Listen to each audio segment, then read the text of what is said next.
Hello friends, welcome to NCERT 11th-12th। मैं हूं मनीष और आज हम लोग देखने वाले हैं चैप्टर 3 में पृथ्वी की आंतरिक संरचना। इससे पहले की जो वीडियो है उसमें हम लोग चैप्टर 1 का एमसीक्यू को देखे थे। इससे पहले की वीडियो में हम लोग चैप्टर 2 का भी देखे थे और अभी हम लोग चैप्टर 3 का देखने वाले हैं।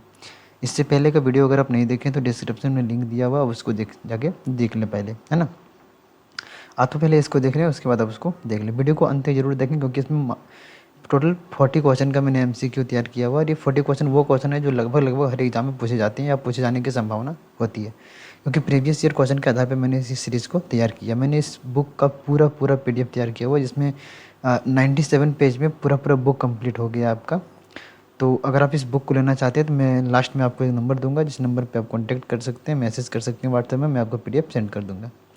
और वीडियो को लास्ट तक जरूर देखें। कुछ देखिए, आपको हम भी 10 क्वेश्चन का सीरीज़ आपको दे सकते हैं कि ये 10 इंपॉर्टेंट क्वेश्चन है, लेकिन आपको भी नहीं पता और हमको भी नहीं पता कि एग्जामिनर क्वेश्चन कहाँ से पूछेगा। तो मैंने इसमें पूरे बुक का वो क्वेश्चन को सिलेक्ट किया जो पूछे जाने के लायक हैं या तो जो प्रीवियस ईयर क्वेश्चन में पूछे जा चुके हैं। इसलिए आपको वीडियो को लास्ट तक देखना बहुत ज़्यादा ज़रूरी है।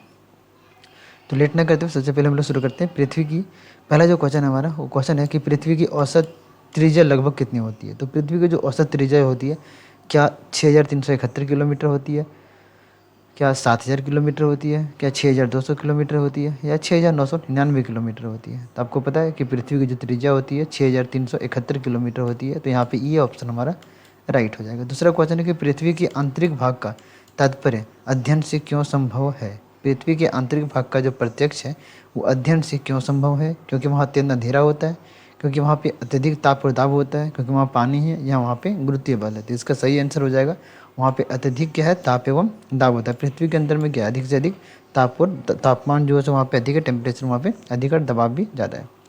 अगला क्वेश्चन है कि पृथ्वी की आंतरिक संरचना को जानने का प्रमुख स्रोत क्या है। हम पृथ्वी की आंतरिक संरचना को जो है सो कैसे जान सकते हैं। तो पृथ्वी की आंतरिक संरचना को जानने का जो सोर्स है वो क्या है, क्या वायुमंडलीय सोर्स है, क्या ज्वालामुखी सोर्स है, क्या भूकंपीय तरंगे हैं, या उपग्रह है। तो राइट आंसर यहाँ पे ऑप्शन नंबर सी हो जाएगा, है ना। भूकंपीय तरंगे हमारे यहाँ पे राइट आंसर हो जाएगा।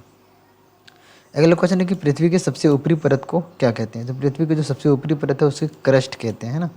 पृथ्वी की सबसे जो ऊपरी परत है उसे क्रस्ट कहते हैं। क्रस्ट की औसत मोटाई जो होती है वो लगभग कितनी होती है। तो क्रस्ट की जो औसत मोटाई होती है, क्या 100 किलोमीटर होती है, क्या 5 से 30 किलोमीटर के बीच होता है, क्या 50 किलोमीटर होता है, क्या 60 किलोमीटर होता है। तो औसत जो क्रस्ट की औसत जो होता है मोटाई होता है वो 5 से 30 किलोमीटर के बीच होता है। महाद्वीपीय क्रस्ट की अधिकतम मोटाई जो है कहाँ पाई जाती है। तो महाद्वीपीय क्रस्ट की जो अधिकतम मोटाई है, क्या समुद्रों में पाई जाती है, क्या वो समुद्री तटों पर पाई जाती है, क्या हिमालय क्षेत्र में, क्या वो जो है सो पठारी क्षेत्र में पाया जाता है। तो इसका जो राइट आंसर हो जाएगा वो हो जाएगा हिमालय क्षेत्र, क्योंकि महाद्वीपीय क्रस्ट की जो अधिकतम मोटाई होती है कहाँ पे, हिमालय क्षेत्र में अधिक होती है। अगला क्वेश्चन है 7 नंबर क्वेश्चन है, पृथ्वी की परतें को 3 भाग में कैसे बांटा गया है। तो पृथ्वी की परतें को जो है 3 भागों में जो कैसे बांटा गया है। तो भूकंपीय तरंगों के आधार पर जो है 3 भागों में बांटा गया है। नीफे किसका किसका मिश्रण है। जो हमारे पृथ्वी का जो परत है उसमें जो नीफे आता है उसमें जो है किसका किसका जो है मिश्रण है, क्या क्या मिला हुआ है। तो नीफे NaI, तो NaI से क्या हो जाएगा, निकेल, क्या हो जाएगा, निकेल, और Fe से फेरस। तो निकेल और फेरस, मतलब बी ऑप्शन हमारा यहाँ पे राइट हो जाएगा। अगला क्वेश्चन है कि मेंटल की सीमा किस डिसकॉन्टिन्यूटी से शुरू होती है। तो मेंटल की जो सीमा है वो जो है सो कहाँ से, मोहोरोविक डिसकॉन्टिन्यूटी से शुरू होता है, गुटेनबर्ग से, या वेनिंगमेयर से, या बेसाल्ट से। यहाँ पे जो है सो ए ऑप्शन जो सही हो जाएगा, और मोहोरोविक डिसकॉन्टिन्यूटी से जो है सो शुरू होता है।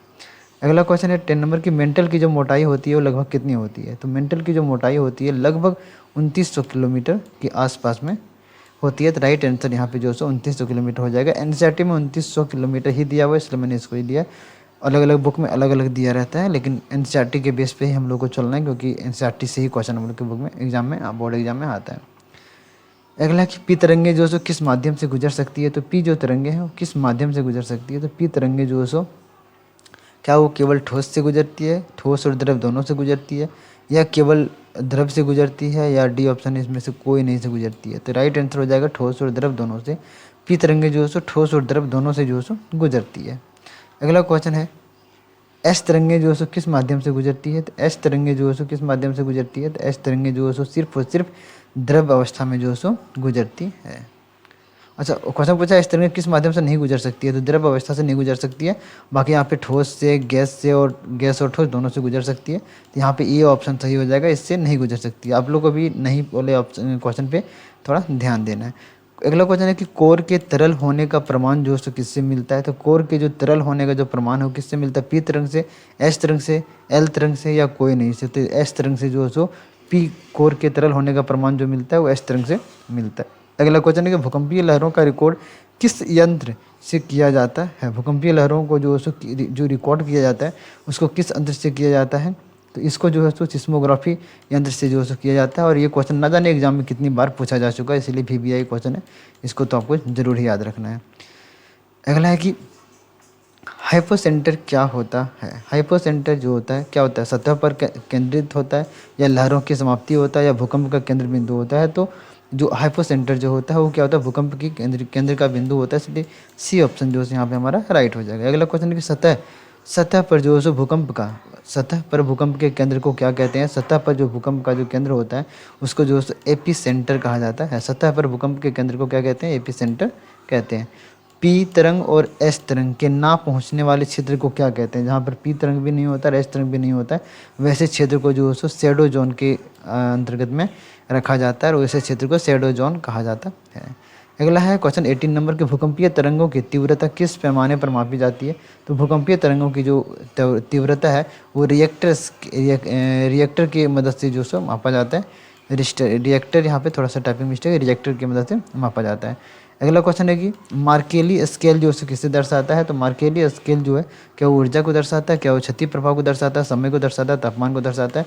तो वो क्षति प्रभाव को दर्शाता है। तो मार्केली स्केल जो है किससे दर्शाता है, क्षति प्रभाव को दर्शाता है। पृथ्वी के भीतर के घनत्व में परिवर्तन जो होता है वो कैसा होता है। तो पृथ्वी के भीतर के घनत्व में जो परिवर्तन होता है क्या वो स्थिर रहता है, क्या धीरे धीरे घटता रहता है, क्या वो बढ़ता रहता है, एकदम से घट जाता है, नहीं। तो वो जो है क्या हो जाता है, बढ़ जाता है ना। तो पृथ्वी के भीतर का घनत्व कैसे परिवर्तन होता है, तो धीरे धीरे नहीं, वो एकाएक जो है क्या होता है, बढ़ता ही जाता है। तो डी सी ऑप्शन यहाँ पे राइट हो जाएगा। अगला है कि पृथ्वी के किस भाग से ज्वालामुखी मैग्मा जो है सो निकलता है। तो पृथ्वी के किस भाग से ज्वालामुखी मैग्मा निकलता है। तो मेंटल से जो है सो क्या निकलता है, मेंटल जो है उस भाग से जो है सो क्या निकलता है, मैग्मा निकलता है। बी ऑप्शन यहाँ पे राइट हो जाएगा। अगला क्वेश्चन है सबसे शांत और चौड़े ज्वालामुखी जो है सो कौन से होते हैं। सबसे शांत और चौड़े जो ज्वालामुखी होते हैं वो कौन से होते हैं। तो सबसे शांत और सबसे चौड़ा जो ज्वालामुखी होता है वो सील्ड होता है। कौन सा होता है, सील्ड होता है। तो यहाँ पे सी ऑप्शन राइट हो जाएगा। सबसे विनाशकारी ज्वालामुखी कौन सा होता है। तो सबसे विनाशकारी ज्वालामुखी जो होता है वो कौन सा होता है। तो यहाँ पे देख सकते हैं आप, सबसे विनाशकारी ज्वालामुखी कॉम्पोजिट जो होता है वो सबसे जो विनाशकारी ज्वालामुखी होता है। अगला क्वेश्चन है बहुत बड़ा ज्वालामुखी गड्ढा किससे कहते हैं। बहुत बड़ा ज्वालामुखी गड्ढा जो है सो किसे कहते हैं। क्या वो फ्यूम रोल को कहते हैं, या बाथुलिथ को कहते हैं, या कोल्डेरा को कहते हैं, या लोकोलिथ को कहते हैं। यहाँ पे जो है सो कोल्डेरा को कहा जाता है। सबसे बड़ा ज्वालामुखी का गड्ढा जो है सो कोल्डेरा को कहा जाता है। अगला क्वेश्चन है कि ठंडा लावा जो धरती में जमकर जो आकृति बनाता है उसे क्या कहते हैं। तो ठंडा लावा जो ठंडी जो लावा है वो धरती में जमकर जो बनाता है उसे बैथोलिथ कहते हैं। क्या कहते हैं, बाथोलिथ कहते हैं। मतलब डी ऑप्शन यहाँ पे हमारा क्या हो जाएगा, राइट हो जाएगा। अगला है कि लेकोलिथ संरचना जो है किससे बनी होती है। तो लेकोलिथ जो संरचना होती है वो किससे बनी होती है। तो वो जो है गुंबदाकार जो है आकृति में बनी होती है। अगला होता है कि ज्वालामुखी द्वारा निकली सामग्री को क्या कहते हैं। तो ज्वालामुखी द्वारा निकली जो सामग्री होता है उसको जो है क्या कहते हैं, पायरोक्लास्टिक कहते हैं। क्या कहते हैं, पायरोक्लास्टिक कहते हैं। ज्वालामुखी क्रिया द्वारा निकली सामग्री को क्या कहते हैं, पायरोक्लास्टिक कहते हैं। फ्लड बेसाल्ट जो है सो प्रोविंस कहाँ पाए जाते हैं। तो ये जो पाए जाते हैं ये महाराष्ट्र में जो है सो पाए जाते हैं। फ्लड बेसाल्ट जो प्रोविंस है वो कहाँ पाए जाते हैं, तो ये महाराष्ट्र में पाए जाते हैं। 29 नंबर क्वेश्चन है कि सबसे गहराई में स्थित तरल पदार्थ जो है सो कौन सी है। सबसे गहराई में जो है सो क्या स्थित है। सबसे गहराई में जो है सो आउटर कोर जो है सो स्थित होता है। इनर कोर नहीं, आउटर कोर। तो सबसे गहराई में जो है सो क्या होता है, आउटर कोर होता है। बी ऑप्शन यहाँ पे राइट हो जाएगा। कहता है कि नीफे जो है सो, अगला क्वेश्चन कहता है कि नीफे किस परत से संबंधित है। तो नीफे जो संबंधित है वो कोर से संबंधित है। यहाँ पे सी ऑप्शन जो है सो राइट हो जाएगा। अगला क्वेश्चन है कि पृथ्वी में सबसे अधिक घनत्व जो है सो किस परत पर जो है सो पाया जाता है। पृथ्वी में सबसे अधिक जो घनत्व है वो किस परत पर पाया जाता है। तो इनर कोर पर जो है सबसे ज़्यादा घनत्व जो है पाया जाता है। पृथ्वी के परतों में तापमान जो है सो कैसा बढ़ता है। तो पृथ्वी के जो परत होते हैं उसमें जो तापमान होता है वो धीरे धीरे क्या होते रहता है, बढ़ते रहता है। तो सी ऑप्शन यहाँ पे हमारा राइट हो जाएगा। अगला है गुटेनबर्ग डिसकॉन्टिन्यूटी के बीच किसके बीच में स्थित है। तो गुटेनबर्ग जो है वो किसके बीच में स्थित है। तो ये क्या वो क्रस्ट और मेटल के बीच में है, मेटल और कोर के बीच में है, कोर और क्रस्ट के बीच में है, कोर और आउटर के बीच में है। तो यहाँ पे जो है मेटल और कोर के बीच में स्थित है। बी ऑप्शन यहाँ पे राइट हो जाएगा।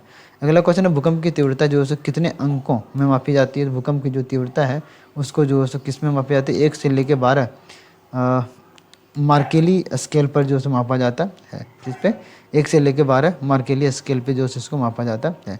अगला क्वेश्चन है कि डाइक का आकार जो होता है वो कैसा होता है। तो डाइक का आकार जो होता है वो लंबवत दीवार के जैसा होता है।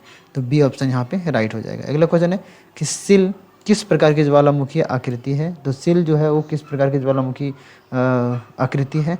तो वो जो है क्षैतिज परत है। सिल जो है सो क्या है, क्षैतिज परत है। तो यहाँ पे जो है सो ये ऑप्शन ही राइट हो जाएगा।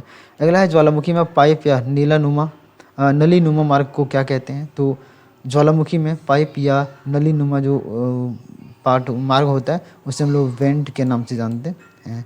सी ऑप्शन यहाँ पे राइट हो जाएगा। भूकंप, अगला क्वेश्चन है कि भूकंप तरंगें पृथ्वी के किस परत में जो है उत्पन्न होती है। तो भूकंप की जो तरंगें हैं वो क्रस्ट में जो है उत्पन्न होती है। तो ये ऑप्शन यहाँ पे राइट हो जाएगा। अगला क्वेश्चन है कि धरती के नीचे भूकंपीय तरंगें फैलती है। धरती के नीचे जो भूकंपीय तरंगें फैलती है उसका कारण क्या होता है, सीधी रेखा में, टेढ़ी रेखा में, परावर्तन और अपवर्तन द्वारा। तो परावर्तन और अपवर्तन द्वारा फैलती है। सी ऑप्शन यहाँ पे राइट हो जाएगा। अगला क्वेश्चन है कौन सी तरंगें सबसे तेज होती है। तो सबसे तेज जो तरंगें होती है, पी तरंगें सबसे तेज होती है। ये क्वेश्चन प्रीवियस ईयर में पूछा जा चुका है, 2025 के एग्जाम में पूछा जा चुका है ना। अब हम लोग देखेंगे क्लास 11th का जो NCERT है हमारा ज्योग्राफी का, उसका चैप्टर 4 महासागरों और महाद्वीपों का वितरण है ना। अभी हमने चैप्टर 3 को कंप्लीट किया। अगर आप वीडियो को लाइक नहीं किया तो लाइक कर दें और शेयर सब्सक्राइब जरूर करें। अभी नया है हम यूट्यूब पे, तो आप लोग से उम्मीद रहेगा कि ज़्यादा से ज़्यादा सपोर्ट करोगे ताकि जल्द से जल्द हम मेरा भी वो जो क्राइटेरिया होता है वो पूर्ण हो और हम भी आप लोगों के बीच में लाइव आकर के और पढ़ा सकें। तो वीडियो देखने के लिए धन्यवाद और फिर मिलते हैं नेक्स्ट वीडियो में। तब तक के लिए धन्यवाद, बाय बाय, टेक केयर।